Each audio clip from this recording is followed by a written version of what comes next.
Very heart to heart naman yung ano natin. Ganun talaga.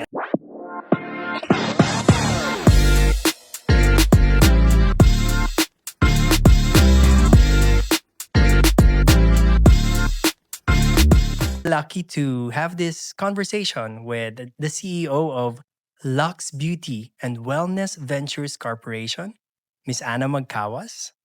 Hello, Anna. Hello. Thank you Yes. so much for having me, Zine.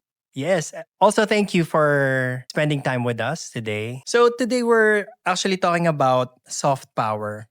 Especially, we're celebrating Women's Month. When you hear the word soft power, ano yung nasa isip mo? Yung nasa isip ko is you were able to influence people without being so loud. For me, soft power is yung na-influensyahan mo yung mga tao based on your work. Yung hindi mo kailangan ipangalandakan, hindi mo kailangan sabihin, pero nakikita ng tao, nakikita nila yung resulta. Para kasi sa akin, yung power nagsisimula yan through respect.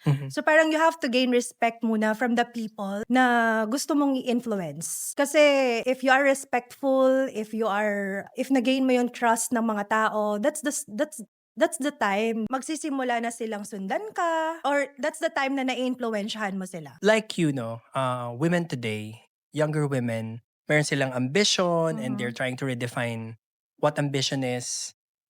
They're also trying to redefine their identity and the meaning of success. What do you admire about this generation, yung younger generation natin? Yung younger generation, hinahangaan ko sila because they are very bold. They are very, wala silang pakialam. Like, ganito ako.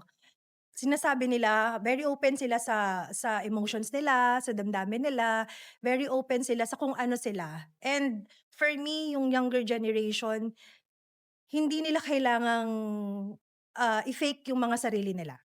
'Di ba? Parang this is me and you have to accept me as who I am. Parang ganon. Very authentic, very loud. Yun yung Yeah. nakikita ko sa mga younger generations ngayon. Ikaw kasi is one of the, I guess, especially today, no, yung audience natin, they really want authenticity, as Yes. what you said. So, is that something that ikaw mismo, you imbibe on, the content that you put out there? Parang what you see is what you get. Yes. Kung Yes. ano ako sa harap ng camera, ganun din ako sa likod ng camera. And again, palagi ko sinasabi to, if you're going to fake yung contents mo or ikaw mismo sa harap ng camera, masisense ng mga tao yan.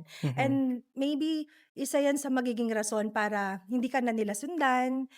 And for me, authenticity, ito yung something na ito yung unique eh. Ito yung unique para sa sarili mo. Kasi all of us have our own personality. Sobrang daming mga creators ngayon, Yeah. sobrang daming mga known influencers, and lahat sila may kanya-kanyang unique personality, lahat sila may kanya-kanyang authentic vibe na pinapakita sa mga tao. And once na na-feel yan ng mga nakasunod sa'yo na ay parang hindi na siya to, 'di ba? Doon na magsisimula parang mata-turn off sila sa'yo. Ay fini-fake mo na ako. Speaking of authenticity, no, yes, it's effective na authentic tayo, but somehow people online can still be very judgmental. A lot of young personalities right now are also facing scrutiny because of the visibility that you have, the platform that's open for everyone. Kung you're being scrutinized, you're being bashed, of course there are negative comments, even if you're being authentic. What can you advise? Social media is not for everyone. Tandaan nyo yan. And also tandaan nyo na you cannot please everyone. Hindi lahat magugustuhan ka. Hindi lahat i-expect mo na pupusuan yung bawat post mo, yung bawat videos mo. May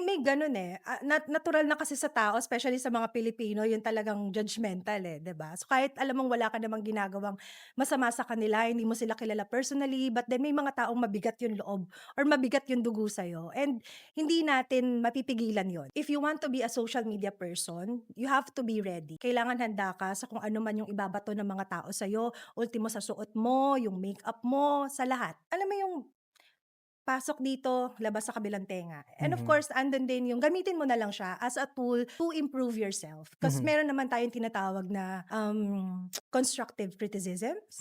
So sometimes, nagbabasa din ako ng mga negative feedback about me. Maybe because dahil, baka may point naman talaga siya. 'Di ba? So, ako, I don't take it personally.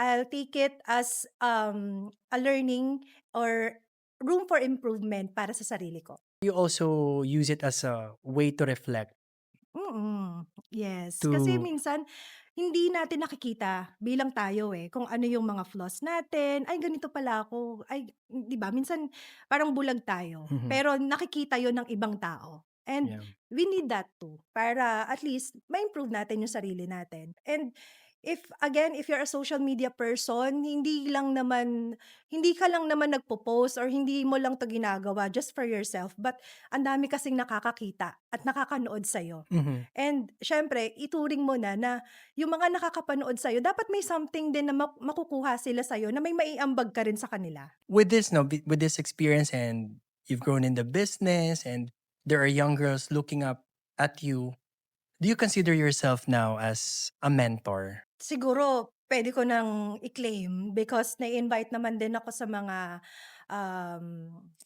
talks Mhm, to speak mhm, para maka-inspire ng mas marami pang mhm, mga katulad ko na nagsisimula din before. yeah, So yes, I can consider myself as a mentor and mhm, siguro naman din sa dami ng mga pinagdaanan ko in life, in business, yeah, and even sa relationship, sa family, 'di ba? Kasi again hindi hindi lang ang importante is yung negosyo mo. Hindi lang ang importante is, kung ano yung career mo, but most of all, ang pinakaimportante is yung family mo. So, I am open and I am willing to be a mentor. I am open to share mhm, kung ano man yung mga na-experience ko that can help others as well. Para masabi mong mentor ka, of course kailangan may napatunayan ka na. mhm, Kailangan meron silang nakikita na sa'yo, "Ay ba't ako makikinig sa'yo?" mhm, 'Di ba? So, like if you're talking about business, may business ka ba?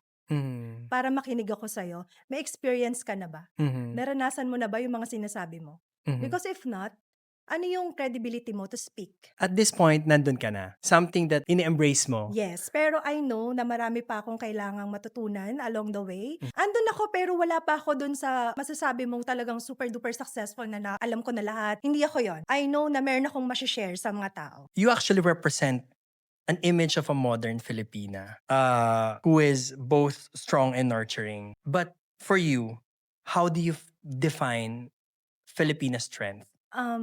Resilient, Mhm, pagtiis, mhm, and kaya mo mag-adapt, sa kung anong sitwasyon. Yung tipong ang dami-dami mo ng problema, sunod-sunod yung mga,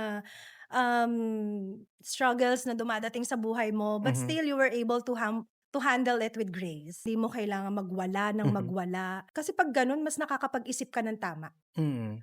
Kaysa yung parang palagi kang natataranta, palagi kang aligaga, Or or emotional. emotional. Dun kasi yung pinagmumulan ng mga maling desisyon. Shuvi and Ashley are very much affiliated with you. And they are young women who are currently navigating how is it to be visible and redefining their identity Mhm. and their ambition at a very young age. What do you hope women in their generation can understand about success? Again, yung success hindi mo siya kayang gawin overnight lang. There's always, things na darating sa'yo unexpectedly, yung mga bagay na puwede mong ikadapa, puwede mong ika-down na tipong Mhm, parang gusto mo na sabihin, "Ayoko na, susuko na ako." But no. So you have to adapt, you have to be, flexible until dumating ka dun sa point na, "Ay eto na yun, eto mhm. na yung hinihintay mo." Sa tingin mo, ano ang ibig sabihin ng influence? It is something na meron kang naging ambag sa kanila. Mm, Kasi I remember before 'no, may nakakwentuhan ako, yeah, distributor siya. As in, sabi niya talagang dumating siya sa buhay na gusto niya na magpakamatay. okay. Until dumaan ako sa feed niya, Mhm, nakita niya yung mga everyday postings ko. Kasi ako, I always spread positivity, trabaho lang, mhm, focus lang sa goal. And then natutuwa siya, parang nagbigay pala ako ng hope sa kanya, mhm. nagbigay pala ako ng pag-asa sa kanya. Parang ako naman, ay may gano'ng impact pala ako sa kanila. With what you're doing right now, Ana, you are a leader. What do you hope yung mga next leaders natin, the younger women, what do you hope for them? Siguro for me, bago ka mag-claim ng title, make sure that you have something na i-share sa mga tao. Make sure na you are respectful. Make sure na meron ka ng na-build. Kumbaga, patunayan mo muna yung sarili mo bago mo i-claim na ikaw yan. Ano sa tingin mo yung pwede mong i-share sa younger self mo at sa mga kaedad niya na nangangarap ngayon? Ano sa tingin mo yung gusto mong matutunan nila? Ako, huwag masyadong mabait. Kasi lagi ako na-scam.